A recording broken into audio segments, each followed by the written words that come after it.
Hello everyone, स्वागत है आपका एक और वीडियो में आर फॉर आरपीएम में। इस वीडियो में हम लोग अपना जो ऊटी का ट्रिप है या कुन्नूर का ट्रिप है वो कंटिन्यू कर रहे हैं पिछले वीडियो से। तो अगर आपने इसका पार्ट 1 नहीं देखा है तो आई बटन में लिंक है, आप पार्ट 1 देख सकते हैं। सिंगारा टी गार्डन देखने के बाद हमें जो बस है वो लेके आती है इनकी जो टी फैक्ट्री है, या फिर मोटा मोटी बोले तो ये एक टी आउटलेट है जहाँ पे इनके प्रोडक्ट्स बेचे जाते हैं और यहाँ पे ऑयल मैन्युफैक्चरिंग का प्रोसेस भी समझाया जाए, जैसा कि आप सुन सकते हैं।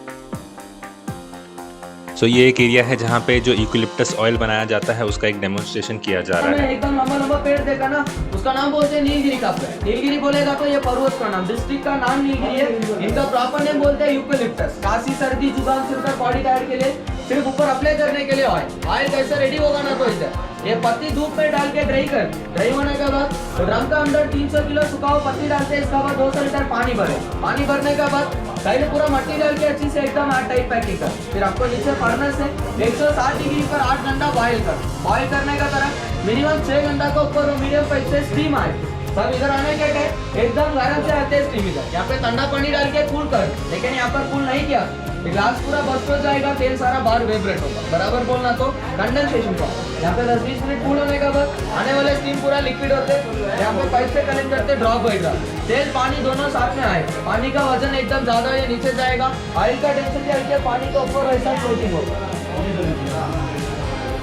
फिर फ्लोटिंग ऑयल को अलग से निकाल के लाख को ले जाके प्योरीफाई करके पैक करके बेचते। इसी प्रोसेसिंग में बनता है इधर 12 वैरायटी का तेल। सबका प्रोसेस एक ही है, लेकिन एक एक ऑयल के लिए लीफ और फूट अलग अलग रहते हैं, पर्पस भी अलग अलग। क्या क्या तेल कैसा यूज करने के लिए सारा अंदर बताएगा। इसके बाद में बोला ना सिंगारा टी गार्डन और फैक्ट्री का आउटलेट। अंदर चलिए, पहले ग्रीन टी देखना तो सारा ऐसा प्योर लीव्स रहते हैं। बाहर से लेना तो ग्रीन टी पर ऐसा लीफ नहीं मिलेगा। चाय तो टेस्ट के लिए नहीं, हेल्थ के लिए ग्रीन। ये बनाने के लिए टेस्ट, इसमें दूध नहीं डालना, शक्कर नहीं डालना, ये पत्ती डाल के बॉईल मत करना। बॉईल तो बिल्कुल नहीं करना, अच्छे से गर्म करके एकदम गर्म पानी एक गिलास, इतना बड़ी गिलास के लिए 1 चम्मच। तो थोड़ा बहुत शॉपिंग करके हम लोग निकल गए थे वहाँ से, जो टी फैक्ट्री आउटलेट था।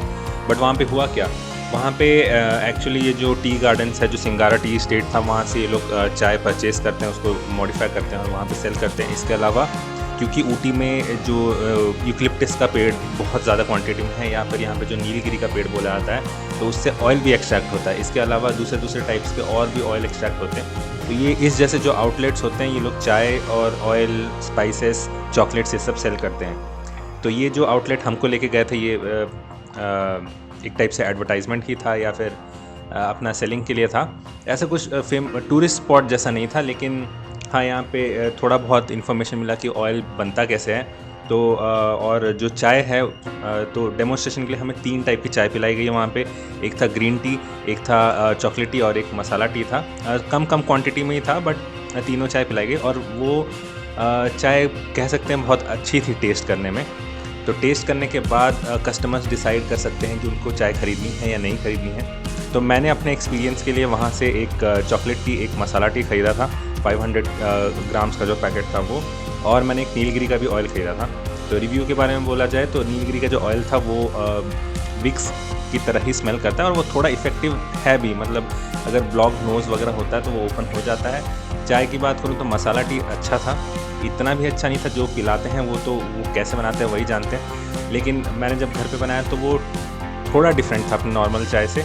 बट चॉकलेट टी इतना कुछ खास नहीं था, वो ऐसे चॉकलेटी फ्लेवर था, उसमें एक्चुअल में ज़्यादा चॉकलेट था भी नहीं। तो अगर आप ऊटी जाते हैं तो आप डेफिनेटली इनको ट्राई कर सकते हैं। इनका जो अमाउंट है वो नॉर्मल अपना जो मार्केट में जो नॉर्मल चाय मिलती है उसके बराबर की ही होती है।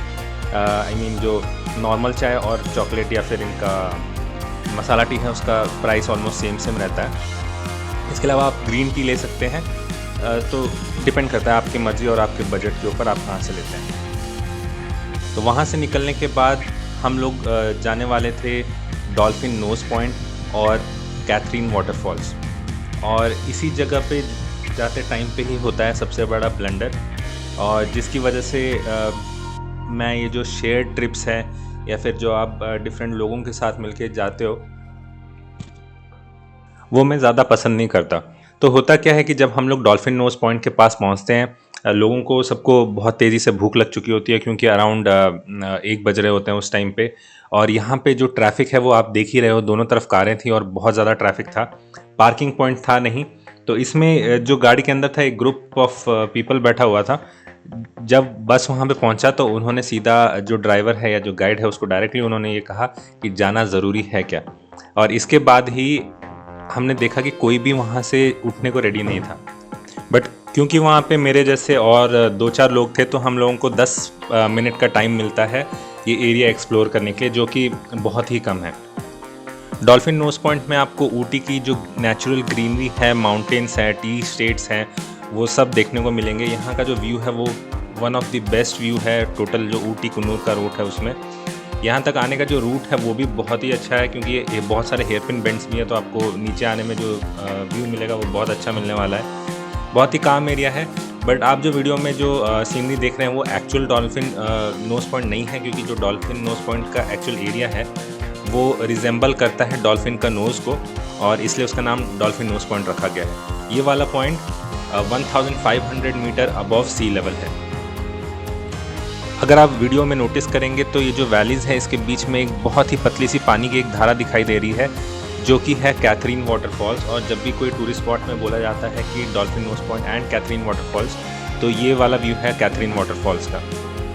Quick fact about Catherine waterfalls, इसका जो नाम है, इसका नाम कैथरीन कॉकबर्न के नाम पे रखा गया है, जो कि वाइफ थी एमडी कॉकबर्न की, जिन्होंने कॉफ़ी प्लांटेशन इंट्रोड्यूस किया था कोटागिरी हिल्स में।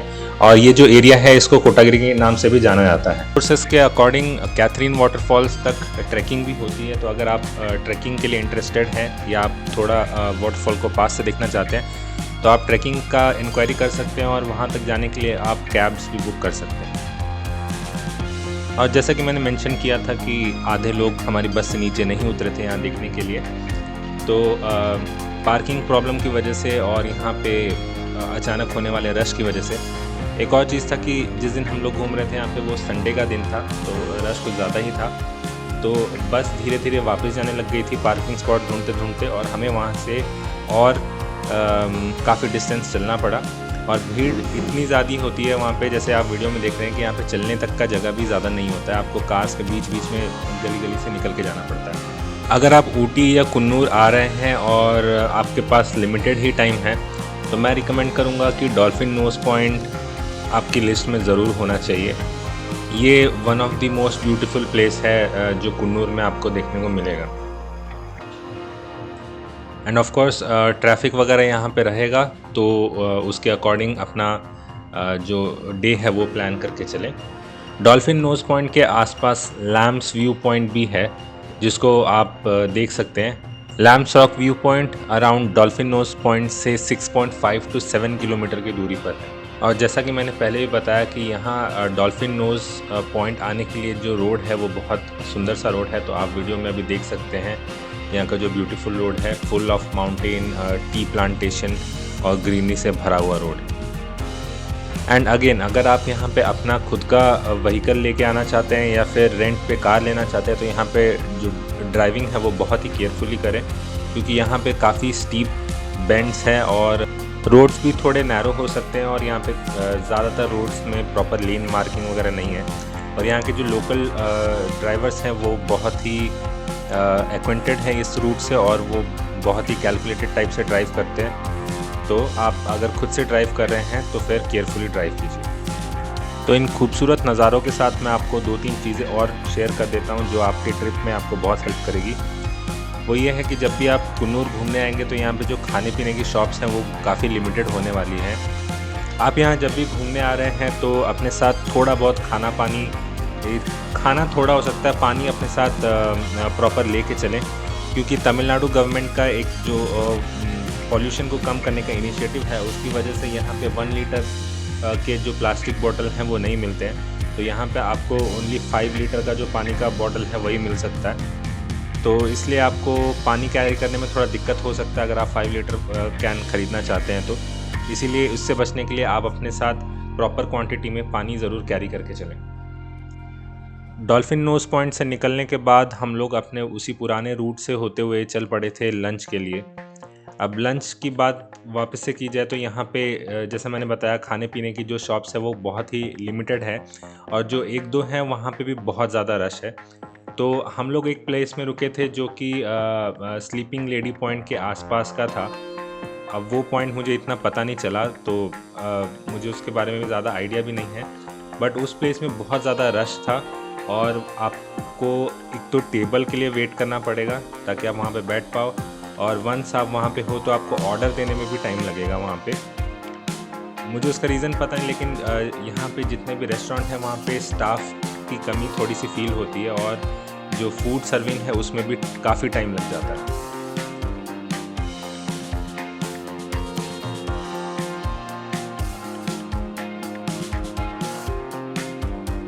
तो नेक्स्ट स्टॉप हम लोग आके पहुंच चुके थे सिम्स पार्क कुन्नूर में। ये कुन्नूर के नॉर्दर्न साइड में प्लेस्ड है। ये पार्क टोटल 12 हेक्टर्स में फैला हुआ है और इसको आइडियली 4 पार्ट में डिवाइड किया गया है, जिसमें से एक लिली पॉन्ड है, एक रोज़ गार्डन है, एक बोटिंग एरिया है और एक फ्लावरिंग प्लांट्स एरिया है। यहाँ पे बहुत ही डिफरेंट टाइप्स के पेड़ और पौधे अवेलेबल हैं जो कि वर्ल्ड के दूसरे पार्ट से लाए गए हैं और यहाँ पे प्लांट किए गए हैं। यहाँ पे आपको कुछ रेयर प्लांट जैसे कि रुद्राक्ष का जो पेड़ है वो भी यहाँ पे देखने को मिल जाएगा। इसके अलावा यहाँ के जो कुछ ट्रीज़ हैं जो कि बहुत सारे साल पुराने हैं, अराउंड 100 ईयर्स पुराने पेड़ भी यहाँ पे आपको देखने मिल जाएंगे। यहाँ पे भी पाइन और यूकलिप्टस के फॉरेस्ट ट्रीज़ हैं। इसके अलावा और भी डिफरेंट टाइप्स के। सिम्स पार्क में हर साल यहाँ पे fruit and vegetable show organise किया जाता है डिपार्टमेंट ऑफ हॉर्टिकल्चर की तरफ से।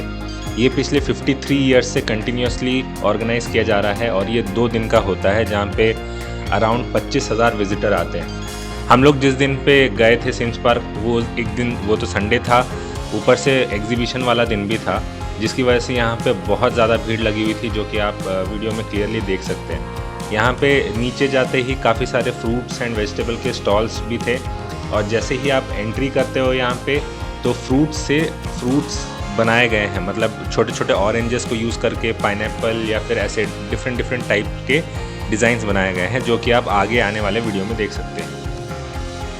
इसके हिस्ट्री के बारे में बोलूं तो इसका जो नाम है वो British officer mister J.D. CIMS के नाम पे रखा गया है, जो उस टाइम पे सेक्रेटरी टू गवर्नमेंट थे। और स्टार्टिंग में इसको एज अ रिसोर्ट बनाया गया था, फिर इसको विज़िटर के लिए ओपन किया गया और 1874 में इसको गार्डन बनाया गया। अभी आप जो एरिया वीडियो में देख रहे हो वो चिल्ड्रंस प्ले एरिया है और यहाँ पे बोटिंग भी की जाती है। किसी रीज़न से शायद बारिश हो रही थी या फिर मौसम ख़राब था, उसके लिए बोटिंग नहीं हो रही थी यहाँ पे, लेकिन भीड़ तो आप देख ही सकते हो। तो संडे हो या फिर अगर कोई इवेंट हो तो यहाँ पे बहुत ज़्यादा रश होता है। सिम्स पार्क ऊटी और कुन्नूर का एक मेजर अट्रैक्शन है, और आप किसी भी वेबसाइट या फिर वीडियो में अगर आप टॉप प्लेसेस ढूंढोगे ऊटी में घूमने के लिए तो इसका नाम कहीं ना कहीं आ ही जाता है। बट मुझे जो फील हुआ ये किसी भी नॉर्मल पार्क की तरह ही है, जो हर सिटीज़ में एक होता है, जो बड़े बड़े पार्क होते हैं सिटी के, उसी की तरह है। बट यहाँ पे जो फूल पौधे लगे हुए हैं, यहाँ के जो माउंटेन व्यू है या फिर जो लंबे लंबे पेड़ हैं, वो इसको एक डिफरेंट एक्सपीरियंस देता है। और इसके साथ साथ यहाँ पे जो फ्लावर की वैरायटीज़ हैं और डिफरेंट टाइप के जो फ्लावर्स लगाए गए हैं, वो भी इसको एक अलग सा एक्सपीरियंस देता है। टिकट के बारे में बताना मैं भूल ही गया। यहाँ पे जो एंट्री है वो उसका एक टिकट चार्ज किया जाता है, जो है 30 रुपीज़ फॉर अडल्ट, एंड बच्चों के लिए 12 रुपये चार्ज किया जाता है। कैमरे का कॉस्ट यहाँ पे अलग सा है। अगर आप सिम्स पार्क विज़िट करने का प्लान कर रहे हैं तो आप अपना डे प्रॉपरली प्लान कर लीजिए, क्योंकि ये एरिया बहुत ही बड़ा है और यहाँ पे घूमने के लिए आपको टाइम और एनर्जी दोनों की ज़रूरत है। अगर आप दिन के शुरुआत में यहाँ पे आते हैं तो हो सकता है कि आप यहाँ पे घूमने में बहुत ज़्यादा टाइम स्पेंड कर लें और आपके पास दूसरी जगह घूमने में एनर्जी ना हो, तो आप अपने जो लिस्ट ऑफ प्लेसेस है उसको अकॉर्डिंगली प्लान कर लें। हम लोग यहाँ पे अराउंड 3 बजे के बाद पहुँचे थे, जो कि हमारा डे का ऑलमोस्ट एंड का टाइम था। पार्क के अंदर छोटे मोटे जूस और बिस्किट के स्टॉल्स भी हैं। शायद मैंने ज़्यादा एक्सप्लोर नहीं किया, बट मैंने कुछ स्टॉल्स को यहाँ पे देखा है। और जब यहाँ पे एग्जीबिशन चल रहा है तो फ्रूट्स एंड वेजिटेबल के स्टॉल्स तो रहते ही हैं, जहाँ पे आप छोटा मोटा कुछ खान पान कर सकते हैं। पार्क के बाहर आपको प्रॉपर दुकानें मिल जाएंगी, जहाँ पे आप पकोड़े, समोसे या कुछ और खाना पीना कर सकते हैं। ये पार्क बहुत ही वेल मेंटेन्ड है और यहाँ पे कूड़ा कचरा भी बहुत ज़्यादा कम है। और अगर आप यहाँ पे विज़िट करें तो मैं भी आपसे ये रिक्वेस्ट करूँगा कि यहाँ की जो क्लीननेस है उसको मेंटेन रखें। जैसे कि आप अगर देखेंगे जैसे जैसे हम ऊपर चढ़ते हैं तो यहाँ के जो बुशेस हैं उनको डिफरेंट डिफरेंट टाइप के शेप भी दिए गए हैं। फॉर एग्जांपल जैसे मैं पेड़ों की बात कर रहा था तो यहाँ पे एक पेड़ है जिसका नाम एलिफेंट लेग ट्री था, क्योंकि उसका जो तना है वो एलिफेंट लेग जैसा ही दिखता है। और अभी जो आप स्क्रीन में देख रहे हैं कि एक फ्रूट बास्केट है वो फ्रूट से बनाई गई है। आगे ऑरेंजेस को यूज़ करके पिरामिड बनाया गया है और उसी के लेफ़्ट साइड में कुछ फ्रूट्स को यूज़ करके एक पाइनएप्पल बनाया गया है। तो ऐसे ही कुछ आपको अलग अलग चीज़ें यहाँ पे मिल सकती हैं अगर आप उस सीज़न में आएँ तो। और यहाँ पे फ़ोटोग्राफी के लिए या फिर मेमोरीज़ क्रिएट करने के लिए बहुत सारी जगह हैं, तो आप यहाँ पे आके एंजॉय कर सकते हैं। सिम्स पार्क घूमने के बाद हमारा वापस ऊटी जाने का टाइम हो चला था और हम लोग वही जिस रूट से आए थे वहीं से वापस जा रहे थे। तो आप जो स्क्रीन पर भी देख रहे हैं वो वेलिंगटन का गोल्फ कोर्स है, जिसको भी एक टूरिस्ट प्लेस के नाम पे एडवर्टाइज़ किया जाता है। बट यहाँ पे अंदर जाना अगेन अलाउड नहीं है, जो भी आप देखोगे वो बाहर से ही आप देख सकते हैं। अभी बात करते हैं शेयर्ड राइड के कुछ एक्सपीरियंस के बारे में। तो अगर आप कोई शेयर्ड राइड ले रहे हो जैसे कि बसेस में आप या टेम्पो ट्रैवलर ले रहे हो जो कि अराउंड 300-350 पर पर्सन में आपको ऊटी और कुन्नूर घुमाने का प्रॉमिस करते हैं या फिर एडवर्टाइज़ करते हैं, तो उसमें आपको इस बात के लिए रेडी रहना है कि आप डिफरेंट माइंडसेट के लोगों के साथ घूमने वाले हो। तो जैसे हमारे साथ हुआ कि जो वन ऑफ द जो मेजर पॉइंट था डॉल्फिन नोज पॉइंट, वहाँ पे ज़्यादातर जो लोग थे वो उतरने को रेडी नहीं थे क्योंकि वो ऑलरेडी थक चुके थे और जिनकी वजह से बस भी वहाँ रुकने को रेडी नहीं थी। तो इस टाइप की चीज़ें आपके साथ हो सकती हैं। भले ही ये अमाउंट कम है लेकिन ये कहीं ना कहीं आपका एक्सपीरियंस थोड़ा सा कम कर सकता है यहाँ घूमने का। तो अगर आप ऊटी अकेले घूम रहे हैं या 2 लोग ऐसे जा रहे हैं तो आप इसको कंसिडर कर सकते हैं एक ट्रिप के लिए। और अगर आप लेट्स से 4 लोग जा रहे हैं, 5 लोग जा रहे हैं, तो आप यहाँ पे प्राइवेट कैब्स को भी हायर कर सकते हैं। बट कोशिश कीजिएगा कि बुकिंग अगर आप पीक सीज़न में आ रहे हैं तो एडवांस में करें, नहीं तो यहाँ पे ऐसे चांसेस हैं कि आपको ना भी मिले।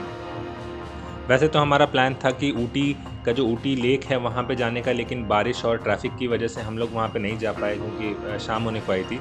तो हम लोग जो सिटी के सेंटर में वहाँ पे हमको ड्रॉप कर दिया गया और वहाँ से हम ऊटी का जो मार्केट है उसको एक्सप्लोर करते हुए अपने रूम की तरफ चल दिए। तो आशा करता हूँ आपको ये वीडियो इन्फॉर्मेटिव लगा होगा, आपको आपका ट्रिप प्लान करने में थोड़ा सा हेल्प मिला होगा इससे। अगर वीडियो पसंद आए तो लाइक कीजिए, शेयर कीजिए। मैं मिलता हूँ आपसे नेक्स्ट वीडियो में, तब तक के लिए टाटा बाय बाय।